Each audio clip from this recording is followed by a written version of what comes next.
Hi friends, ಪ್ರೇಮಾಸ್ tasty ಕಿಚನ್ಗೆ ಎಲ್ಲರಿಗೂ ಸ್ವಾಗತ. ಇವತ್ತು ನಾನು ಮಾಡ್ತಾ ಇರೋದು ಮಾವಿನಕಾಯಿ ಚಟ್ನಿ. ಇದನ್ನು ನೀವು ಎಷ್ಟು ದಿನ ಆದರೂ ಇಟ್ಕೊಂಡು ತಿನ್ಬೋದು, ರೊಟ್ಟಿ ಜೊತೆಗೆ, ಚಪಾತಿ ಜೊತೆಗೆ, ಅನ್ನದ ಜೊತೆ ಎಲ್ಲ. ಇದನ್ನು ಮಾಡೋದು ಕೂಡ ತುಂಬಾ ಸುಲಭ. ಇದನ್ನು ಮಾಡೋದಕ್ಕೆ ನಾನಿಲ್ಲಿ ಒಂದು ಮಾವಿನಕಾಯಿನ ಚಿಕ್ಕ ಚಿಕ್ಕದಾಗಿ ಕಟ್ ಮಾಡಿ ಇಟ್ಕೊಂಡಿದ್ದೀನಿ. ಇಲ್ಲಿ ನಾನು ಸ್ವಲ್ಪ ಕೊತ್ತಂಬರಿ ಸೊಪ್ಪನ್ನ ತೊಗೊಂಡಿದ್ದೀನಿ, ಹಾಗೆ ಅದನ್ನು ಚಿಕ್ಕ ಚಿಕ್ಕದಾಗಿ ಕಟ್ ಮಾಡಿ ಇಟ್ಕೊಂಡಿದ್ದೀನಿ. ಮತ್ತು ಸ್ವಲ್ಪ ಕರಿಬೇವು ಸೊಪ್ಪು, ಇಲ್ಲಿ ನಾನು 1 ಟೇಬಲ್ ಸ್ಪೂನಷ್ಟು ಜೀರಿಗೆ ತೊಗೊಂಡಿದ್ದೀನಿ. ಮತ್ತು ಇಲ್ಲಿ ನಾನು ಬೆಳ್ಳುಳ್ಳಿನ ಕ್ಲೀನಾಗಿ ಸಿಪ್ಪೆ ತೆಗೆದು ಇಟ್ಕೊಂಡಿದ್ದೀನಿ.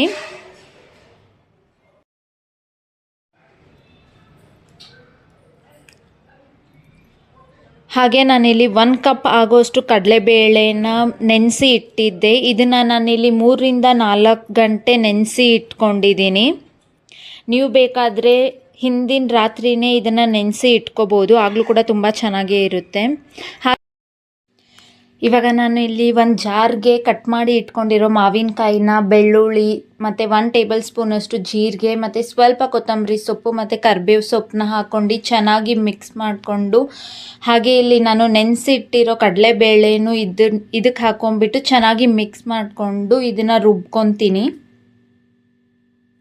ಹಾಗೆ ಇಲ್ಲಿ ನಾನು ಇದಕ್ಕೆ ರುಬ್ಬಿ ಇಟ್ಕೊಂಡಿರೋ ಹಸಿ ಖಾರನ ಹಾಕ್ಕೊತಾ ಇದ್ದೀನಿ. ನೀವು ಬೇಕಾದರೆ ಇದಕ್ಕೆ ಮೆಣಸಿನ್ಕಾಯಿ ಕೂಡ ಹಾಕ್ಕೋಬೋದು. ಈ ಹಸಿ ಖಾರನ ಹೇಗೆ ಮಾಡಿದೆ ಅಂತ ಯಾರಿಗಾದರೂ ಬೇಕು ಅಂದರೆ ನಾನು ಡಿಸ್ಕ್ರಿಪ್ಷನಲ್ಲಿ ಲಿಂಕ್ ಹಾಕಿರ್ತೀನಿ, ಆ ವಿಡಿಯೋದು ಹೋಗಿ ನೋಡ್ಬೋದು. ಇದನ್ನು ರುಬ್ಕೊಳ್ಳೋವಾಗ ನೀವು ಸ್ವಲ್ಪ ನೀರು ಕೂಡ ಆ್ಯಡ್ ಮಾಡ್ಕೋಬೋದು. ನೋಡ್ಬೋದು ಇಲ್ಲಿ ಎಷ್ಟು ಮೆತ್ತಗೆ ನಾನು ಇದನ್ನು ರುಬ್ಕೊಂಡಿದ್ದೀನಿ ಅಂತ. ಇವಾಗ ನಾನು 1 ಟೇಬಲ್ ಸ್ಪೂನಷ್ಟು ಎಣ್ಣೆ ಹಾಕ್ಕೊತಾ ಇದ್ದೀನಿ ಒಂದು ಕಡಾಯಿಗೆ. ಹಾಗೆ ಸ್ವಲ್ಪ ಜೀರಿಗೆ ಹಾಕ್ಕೊತಾ ಇದ್ದೀನಿ ಮತ್ತು ಸ್ವಲ್ಪ ಬೆಳ್ಳುಳ್ಳಿ ಮತ್ತು ಕೊತ್ತಂಬರಿ ಸೊಪ್ಪು ಹಾಕ್ಕೊತಾ ಇದ್ದೀನಿ.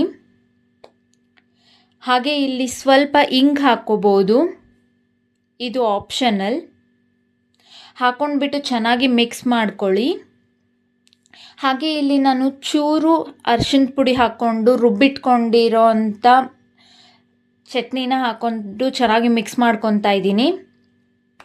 ಇವಾಗ ಸ್ವಲ್ಪ ನೀರು ಹಾಕ್ಕೊತೀನಿ ಇದಕ್ಕೆ. ಹಾಗೆ ಇಲ್ಲಿ ರುಚಿಗೆ ತಕ್ಕಷ್ಟು ಉಪ್ಪು ಹಾಕ್ಕೊಳ್ಳಿ.